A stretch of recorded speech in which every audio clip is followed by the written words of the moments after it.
Hello students, आज मैं आपको न्यू लेक्चर लेके आया हूं। लेक्चर 1 से हम शुरुआत करेंगे linear partial differential equation with constant coefficient. और मैं पूरी कोशिश करूंगा आपको सेटिस्फाई करने की कि मेरा एक एक पॉइंट आपकी समझ में आए।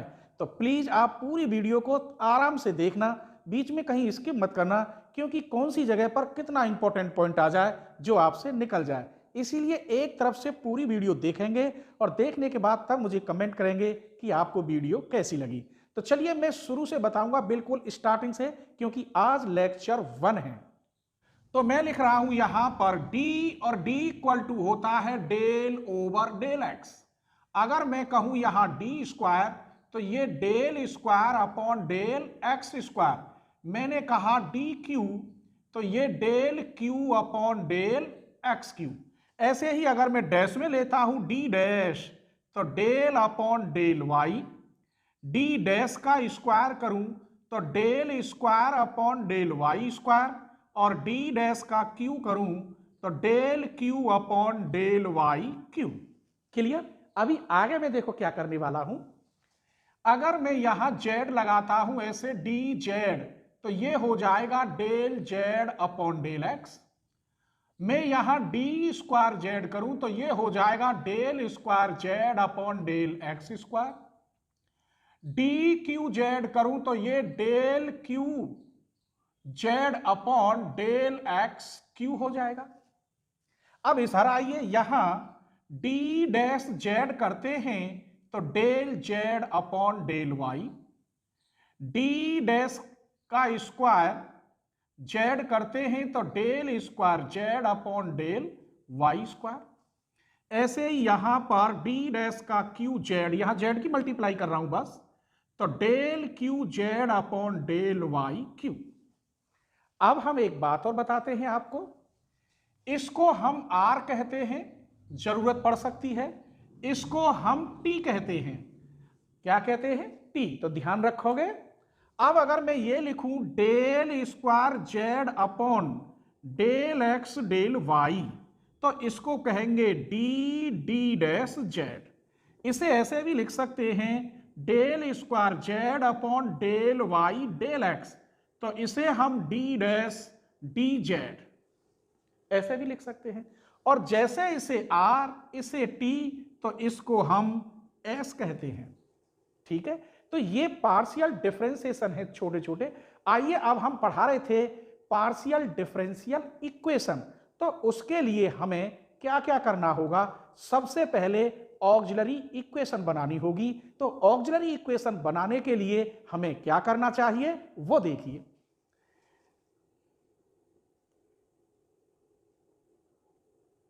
ऑक्सिलरी इक्वेशन बनाने के लिए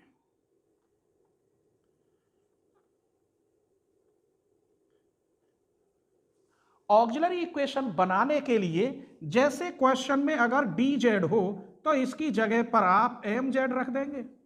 डी स्क्वायर जेड हो तो यहां एम स्क्वायर जेड रख देंगे। डी क्यू जेड हो तो यहां एम क्यू जेड रख देंगे। अगर डी स्क्वायर जेड की जगह पर यह भी हो सकता है तो बात एक ही है, यह भी हो सकता है तो बात एक ही है। तो इसकी जगह पर और इसकी जगह पर भी आप एम स्क्वायर जेड रख देंगे। और क्या करेंगे? एंड डी डैश या डी डैश स्क्वायर या डी डैश का क्यू का कॉफिशिएंट लेते हैं। इनके कॉफिशिएंट लेंगे। इसके बाद अब ये जो फैक्ट ये बनेगा, जो इक्वेशन थी ऑक्सिलरी इक्वेशन, ऑक्सिलरी में बदलने के बाद एक फैक्टर बन जाएगा, एक पॉलिनोमियल बन जाएगा। मैं आपको एक एक पॉइंट दिखाऊंगा। अब पॉलिनोमियल या फैक्टर बन जाएगा तो अब उसके रूट्स बनेंगे। अब रूट्स के लिए देखिए कि हम जनरल सॉल्यूशन कैसे लिखेंगे। If roots are different, roots कैसे हो? डिफरेंट हो। मान लीजिए लेट एम इक्वल, रूट्स आ गए m1 m2, तो जनरल सॉल्यूशन आप कैसे लिखेंगे? z इक्वल 5 1 y प्लस कितना आंसर आया m1, तो m1x प्लस फाई 2, कितना आंसर आया m2, तो m2x। अगर यहां और भी कुछ आता तो ऐसे ही जोड़ते चले जाते। अब मैं कह रहा हूं कि जब ये रूट्स कैसे हो, डिफरेंट।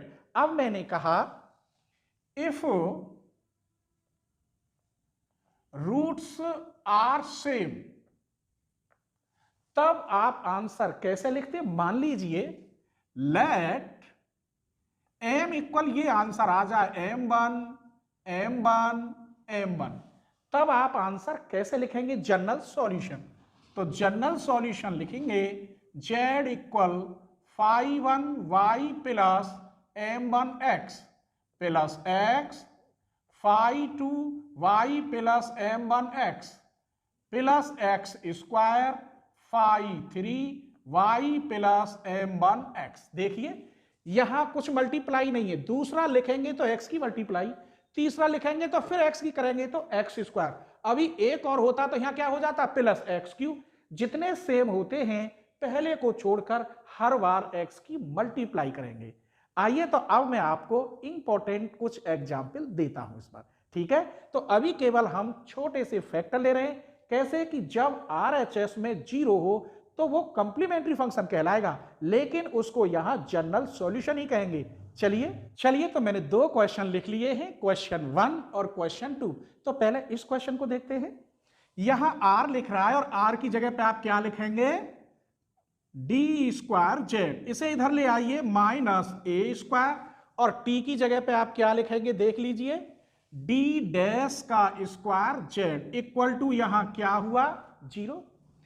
इसमें से क्या common, D square minus a square D dash का स्क्वायर, बाहर जेड इक्वल टू 0। अब आपको ऑक्सिलरी इक्वेशन बनानी होगी। ऑक्सिलरी को हम ए ई ऐसे भी लिख सकते हैं, ऑक्सिलरी इक्वेशन। मैंने क्या बताया था, जहां डी लिख रहा है उसकी जगह पे आप क्या लिखेंगे, m। तो ये हो गया m square minus a square, इसकी जगह पे क्या लिखेंगे, चलिए देखिए, एंड डी डैश का स्क्वायर डी डैश का क्यूब का कॉफिशिएंट लेते हैं। क्या लेते हैं, इनके कॉफिशिएंट। तो इसका कॉफिशिएंट यही है, z equal to 0, m square minus a square equal to 0। z किस में गया, 0 में। m square equal to a square, तो m इक्वल टू हो गया प्लस माइनस ए। अब हमें रूट देखने, ये रूट ही तो निकले। रूट कैसे, अलग अलग a है और माइनस ए। तो ये लिख रहा है if the roots are different, तब कैसे लिखते हैं, यहां a है और यहां माइनस ए है, अलग अलग के लिए। तो general solution z equal to phi 1 y, अब क्या प्लस वाली a ले लो, प्लस फाई 2 माइनस वाली ले लो। यही इसका जनरल सॉल्यूशन है। एक और क्वेश्चन लेते हैं, ये रहा। देखो इसकी जगह पर क्या लिख रहा है, डी स्क्वायर जेड माइनस, इसकी जगह पे आप क्या लिख सकते हैं, ये लिख रहा डी डैश का स्क्वायर जेड, डी डैश का स्क्वायर जेड इक्वल टू 0। ये D square minus D dash का स्क्वायर, बाहर z equal to 0। Auxiliary equation, auxiliary को ऐसे लिख सकते हैं, दिस इज m स्क्वायर, इसकी जगह पे देख लीजिए इसका कॉफिशिएंट लेते हैं। तो इसका कॉफिशिएंट क्या है, यहां माइनस का 1 है, बाहर z equal to 0, m square minus 1 equal to 0, m square equal to 1, m equal to plus minus 1। आइए तो ये भी रूट अलग अलग निकले, तो इसका आंसर कैसे लिखेंगे आप, general solution z equal phi 1 y plus 1x plus phi 2 y minus 1x। तो ये क्वेश्चन क्लियर समझ में आए। देखिए मैं पूरी मेहनत करता हूं कि आपकी समझ में एक एक क्वेश्चन आए, ऐसा मैं क्या करूं, कौन सी ट्रिक से आपको बताऊं। तो इसीलिए आप वीडियो तो मेरी देखते हैं, कमेंट भी भेजते हैं, खुश होते हैं, अपने फ्रेंडों को शेयर नहीं करते। तो प्लीज आप अपने फ्रेंडों को भी शेयर करें, आपकी तरह वो भी मुझसे जुड़ें, और सब्सक्राइब तो जरूर करें। आप देखिए मेरे सब्सक्राइब कितने कम हैं, ठीक है। आप लोग मुझसे जुड़ें और आपके फ्रेंड भी जुड़ें तो मुझे बहुत खुशी होगी, ठीक है। चलिए तो क्वेश्चन नंबर 3 देखते हैं। सबसे पहले हमें बस बना हुआ ही है, तो ऑक्सिलरी इक्वेशन ये हो गया एम क्यू -4m², इसका ये कॉफिशिएंट लेंगे, इसका कॉफिशिएंट 4 और इसकी जगह पर m, बाहर z इक्वल टू 0। क्लियर समझ गए होंगे। चलिए m³ -4m² प्लस के 4m इक्वल टू 0, इसमें से m कॉमन ले लीजिए, m² -4m plus 4 equal to 0, factor करिए m, ये बन गया m-2 का होल स्क्वायर इक्वल टू 0। यहां से m की वैल्यू 0 आई, यहां से m की वैल्यू 2, 2 आई। अब यहां दो रूट सेम है और ये अलग है, तो कैसे लिखेंगे general solution. z equal to 1 y plus इसको लिखेंगे 0 into x plus 2 y plus 2x plus x 3 y plus 2x।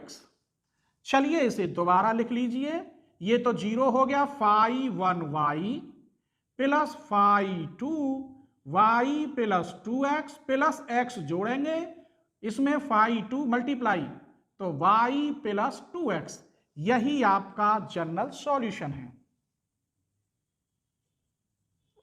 तो ये समझ में आ गया। क्वेश्चन नंबर 4 देखिए, ऑक्सिलरी इक्वेशन ये हो गया m4, इसका कॉफिशिएंट लेते हैं 1, -2m², इसका ये कॉफिशिएंट है, और z equal to 0। m4 -2m² plus 1, ऐसे लिख दो, z किस में गया 0 में, m² -1 का होल स्क्वायर इक्वल टू 0। यहां से m बराबर +-1 कितनी बार आएगा, 2 है, ये नहीं होता तो m² 1 है जाता इक्वल m बराबर +-1, 2 पावर है तो ट्वाइस। ट्वाइस का मतलब है m की वैल्यू आई 1 1 और -1 -1। अब ये वैल्यू दो अलग अलग सेम है, तब ऐसी कंडीशन में जनरल सॉल्यूशन आप कैसे लिखेंगे। तो जनरल सॉल्यूशन z इक्वल, पहले इसका लिख रहे हैं 1 y plus x 2 y plus x plus, अब इसके लिए लिखेंगे 3 y minus x plus x 4 y minus x। आप कहेंगे सर यहाँ x के बाद x² क्यों नहीं लिखा। अरे पागलो, ये और ये रूट सेम थे, दो उनके लिए ये हो गया, ये दो रूट सेम है तो ये हो गया। अगर यहाँ -1 और होता तो यहाँ x² बन जाता। समझ गए। तो ये क्वेश्चन जो बताए हैं यहां RHS में 0 है, तो ये जनरल सॉल्यूशन ही बन गया, लेकिन ये वास्तव में कंप्लीमेंट्री फंक्शन है। जब ये कंप्लीमेंट्री फंक्शन है यानी CF, तो हमें अब आगे निकालना होगा पर्टिकुलर इंटीग्रेशन यानी PI। अब PI के अलग अलग तरीका आएंगे, आज मैं बता रहा हूं जब RHS में या 0 की जगह पर x और y टर्म में हो, फंक्शन कैसा हो x y में, अर्थात मैं अभी समझा रहा हूं या मैं इसे मिटा के रूल लिख के तब बताऊंगा, ठीक है। तो मैंने अब तक जो बताया था वो फैक्टर सपोज करो कैसा था, मान लीजिए वो फैक्टर ऐसा था, f d में टर्म था और d डैश में टर्म था इक्वल टू 0, लेकिन अब टर्म 0 में नहीं होगा, उसकी जगह पर कुछ ना कुछ होगा। लेकिन अब क्या होगा वो देखो, अब होगा f d d dash z equal to f x y। अब ये f x y की जगह पर क्या क्या हो सकता है, एक तो इधर देखिए ट्रिग्नोमेट्री का टर्म यहां नहीं होगा और e की पावर जो x वाला टर्म है वो भी नहीं होगा। बाकी x y में टर्म क्या क्या हो सकते हैं, जैसे मैं यहां लिखे देता हूं वेयर f x y की जगह पर हो सकता है x into y, x minus y, x² minus y², 2x plus 3y और x 2x² minus 5y², etc ऐसे टर्म होंगे।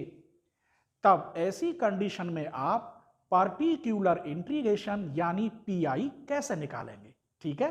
तो पर्टिकुलर इंटीग्रेशन को हम PI कहते हैं।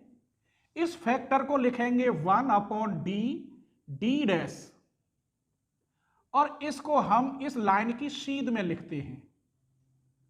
अब इसे सॉल्व करने का तरीका क्या है वो देखिए। इस फैक्टर में मुझे 1 बनाना होगा। क्या बनाना होगा? नीचे 1। मान लीजिए मैंने यहां सॉल्व करने पे 1 कुछ भी कॉमन आ गया हो तब 1 बना लिया। 1 प्लस डी डी डैश ऐसे आ जाए और ये हो एफ एक्स वाई। इसको आप ऊपर ले जाएंगे। 1 प्लस डी डी डैश का इनवर्स एफ एक्स वाई आप बायनोमल थ्योरम से खोलेंगे। जैसे 1 माइनस डी डी डैश फिर आएगा डी स्क्वायर डी डैश का स्क्वायर डॉट डॉट, ये एफ एक्स वाई। इसकी इसमें मल्टीप्लाई करोगे 1 में तो f x y minus D D dash f x y plus D square D dash का स्क्वायर एफ एक्स वाई। अब ये हमें डिफरेंशियल कैसे कैसे करने हैं वो देखना है। यहां d का मतलब होगा differential with respect to x, d dash का मतलब होगा differential with respect to y, 1 upon d का मतलब होगा integral with respect to x, और 1 अपॉन डी डैश यहां दिखाई दे रहा हो तो मैं लिख रहा हूं, लो दे जाए तो integrate with respect to y। अब ये करना है। ये मैंने कैसे खोला अभी ऊपर और बताऊंगा। द्विपद प्रमेय 1 प्लस एक्स की होल पावर n से, ठीक है। तो आप किससे खोलेंगे? 1 प्लस एक्स की power n, 1 plus n x plus n n minus 1 upon factorial two x square. आइए मैं अभी और बता रहा हूं। 1 प्लस डी की पावर -1 हो तो कैसे खोलोगे? प्लस आएगा यहां, फिर माइनस आएगा, फिर प्लस आएगा। अगर यहां भी माइनस हो और यहां भी माइनस हो, सब प्लस आते हैं। अब मैं आपको एग्जाम्पल दूंगा, पहले एक छोटा सा जिससे क्लियर हो जाए, फिर कुछ बड़े एग्जाम्पल दूंगा, ठीक है। क्वेश्चन नंबर 5 देखते हैं। यहां RHS में है 24 ब्रैकेट में y माइनस एक्स।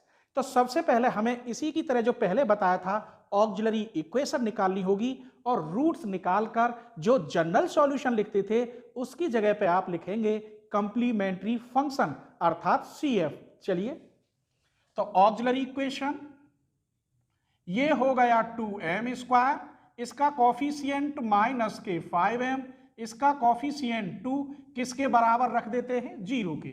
फैक्टर करिए 2m स्क्वायर माइनस के 4m माइनस के m प्लस 2 इक्वल टू 0।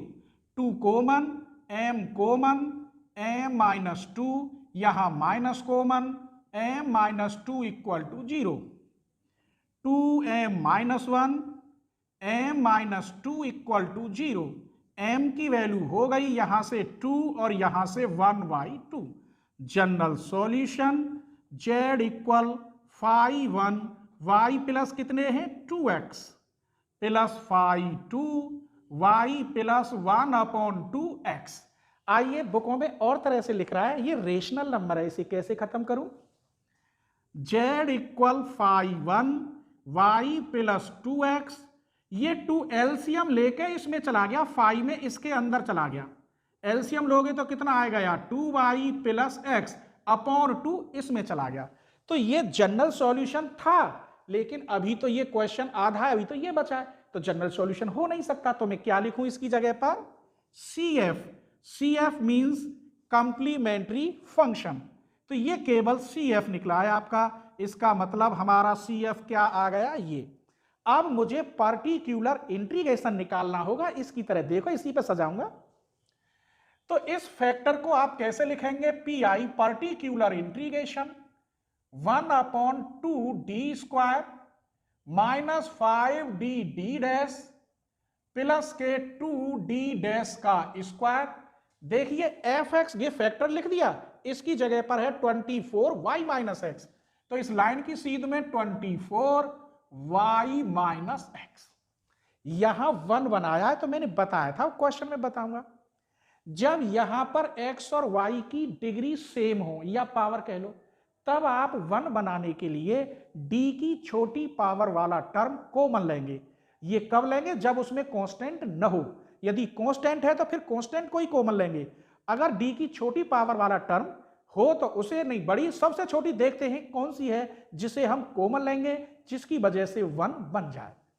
तो चलिए यहां 2d स्क्वायर कॉमन आ रहा है, 1/2d स्क्वायर, यहां बचा 1 माइनस इसकी, इसमें डिवाइड करोगे तो 5d डैश अपॉन 2d बचा, प्लस इसमें करोगे 2 से 2 कट जाएगा, d डैश का स्क्वायर अपॉन d स्क्वायर, ऊपर ले गए डायरेक्ट ऐसे कर दिया, और 24 ब्रैकेट में y माइनस एक्स, यहां तक पहुंच गए, देखो ऊपर ले गए। ठीक है, अब जैसे इसे खोल लें इसको भी खोलेंगे, ये 24 से कई बार कट गया, यहां 12 अपॉन डी स्क्वायर, इसे खोलिए 1 plus 5d dash upon D minus d dash का स्क्वायर अपॉन डी स्क्वायर, यहां रह गया y माइनस एक्स। अब एक बात और समझो, अगर यहां डिग्री 1 है तो केवल एक ही टर्म तक खोलते हैं, केवल यहां तक d तक। देखो यहां प्लस का साइन है तो चेंज हो गया, कहने का मतलब है जो यहां साइन होता है वो चेंज हो जाता है, जैसे माइनस का है तो प्लस हो गया। अब ये खोलने पर देखो ये तो प्लस हो गया और प्लस वाला माइनस हो गया। इसके आधार पर अगर आप इस टोटल को d समझते हैं तो क्लियर। आइए अब इसकी मल्टीप्लाई करते हैं, 12 अपॉन डी स्क्वायर, इसमें मल्टीप्लाई करोगे y minus x plus 5 upon D, फिर यहां d dash y minus x, 1 upon D square, फिर यहां d dash y minus x. अब एक बात बताऊं, ये तो चलो यूं ही रहने दो, 12 upon D square y minus x, यहां प्लस के 5 upon D, D dash means differential with respect to y, इसका हम y के अकॉर्डिंग डिफरेंशियल करें तो यहां तो 1 और इसका हो गया 0, सिर्फ 1 बचा, माइनस यहां d डैश का स्क्वायर है, ये गलती कर गया, एक बार डिफरेंशियल करते तो 1 और दोबारा 1 का करती तो 0, इसका मतलब इस टर्म का क्या हो गया 0। पहले हम ऊपर से खत्म करते हैं डिफरेंशियल, फिर नीचे से इंटीग्रल बाद में। तो इसका 2 बार y के रेस्पेक्ट आप डिफरेंस 2 बार क्यों कर, d डैश का स्क्वायर है तो 2 बार करेंगे तो क्या आएगा 0 आएगा। चलिए तो 12 upon D square y minus x, 1 upon D, ये 5 अपॉन डी है, 1 अपॉन डी का मतलब integrating with respect to x, तो 1 का इंटीग्रेशन x हो गया तो प्लस के 5 इंटू एक्स। अब इसका पूरे का कै बार इंटीग्रेशन करोगे 2 बार, क्योंकि डी स्क्वायर है, तो यहां 12 अपॉन डी, एक बार इंटीग्रेशन इसका हो गया एक्स वाई, क्योंकि y कांस्टेंट है तो कांस्टेंट का इंटीग्रल इंटू एक्स, इसका इंटीग्रेशन एक्स स्क्वायर बाई 2, इसका इंटीग्रेशन 5x स्क्वायर बाई 2। अभी दोबारा इंटीग्रेशन करो तो 12, इसका integration x square by 2y, इसका x Q upon 6 plus 5x³ upon 6।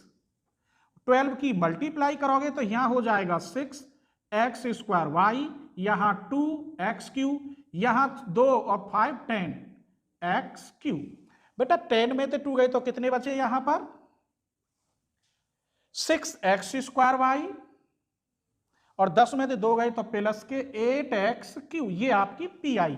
अब लिखेंगे general solution z equal CF plus PI, this implies CF ये रही 5 y plus 2x plus 2 2y plus x plus PI 6x square y plus 8x³। अब ये आपका general solution हुआ।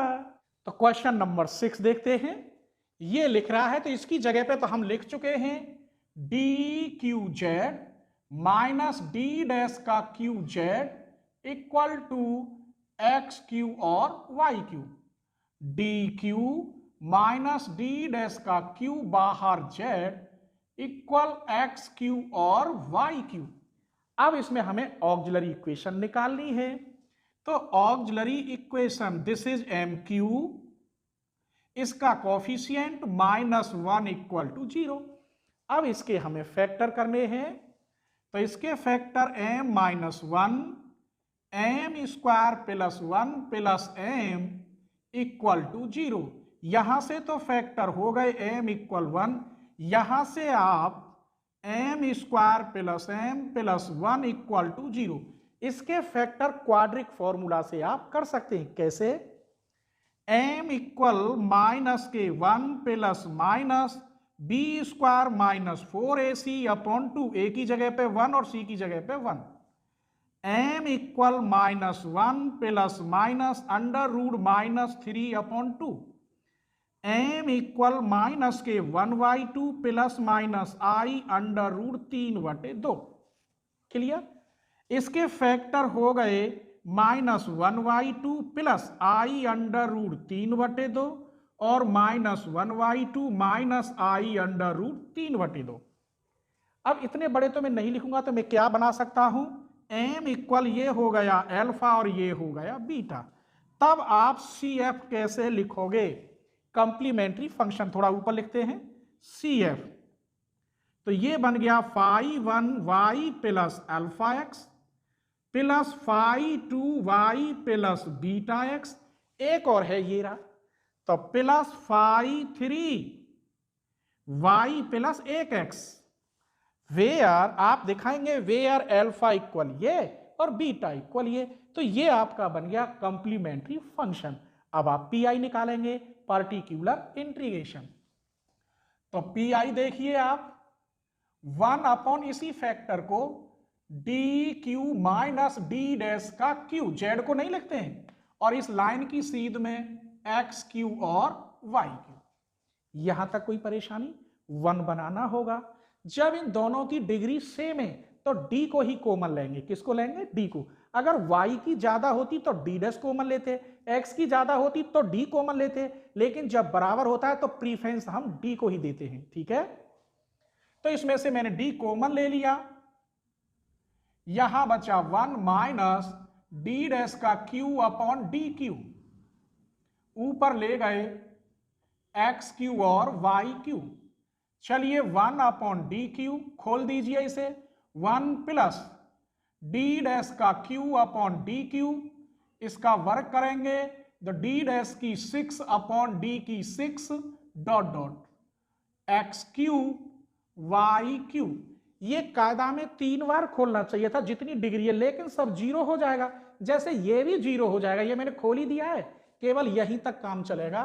तो 1 upon D q, इसकी मल्टीप्लाई एक में करोगे तो एक्स क्यू और Y Q, plus 1 upon D q यहां और डी डैश का क्यू यहां, एक्स क्यू और वाई क्यू, इसका 6 बार डिफरेंशियल करोगे 0। क्लियर? आइए 1 upon D Q x q y Q plus 1 upon D Q, x q तो कांस्टेंट है, ये तो मैंने यहां रख लिया। इस y का कै बार डिफरेंशियल है? 3 बार। आप 3 बार करना, 6 आएगा। कितना आएगा? 6 इंटू 6। अब इसकी मल्टीप्लाई करो अलग अलग, 1 upon D Q x Q और Y Q plus 1 upon D कितना? 6, और यहां 6 ऊपर ले लेता हूं इंटू एक्स क्यू। इसका 3 बार करेंगे इंटीग्रेशन, चलो करे देता हूं। डी स्क्वायर, तो यहां x4y4 वाई क्यू, यहां 6d5, एक बार इसका मैंने कर दिया तो x4y4। क्लियर? आइए फिर दोबारा करिए, तो 1 अपॉन डी, एक बार करोगे तो x5 अपॉन कितना? 20 वाई क्यू। चलिए यहां 6 अपॉन d4, एक बार और करोगे यहां तो x की पावर 5 अपॉन 20। क्लियर? फिर एक बार करोगे यहां तो x 6 अपॉन 120 वाई क्यू, यहां 6 अपॉन डी क्यू बचा, x की पावर 6 अपॉन 120, इससे ये कट गया 40 बार। तो यहां x 6 upon 120 y Q plus 1 upon D q x की पावर 6 अपॉन 40। अब इसका अभी कै बार? एक बार करोगे तो 7, दोबारा करोगे 8 और 3 बार में 9 आ जाएगा यहां। तो इसका आएगा P I equal to x6 y q upon 120 plus इसका पूरा आएगा x की पावर 9 अपॉन 10080।